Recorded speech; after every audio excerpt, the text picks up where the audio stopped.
And there is now an effort to try to prevent future CHOPs from being created. State Senator Steve O'Ban has introducing legislation that he says would ban protest zones similar to the CHOP. The Republican says he believes in free speech, but that doesn't mean, he says, protesters should be able to move into an area and block access to emergency vehicles and services.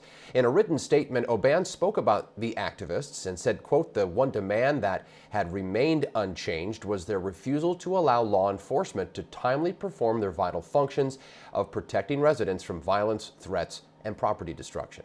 His bill would withhold state funding to cities that allow autonomous zones. It would also impose fines of up to $10,000 per day.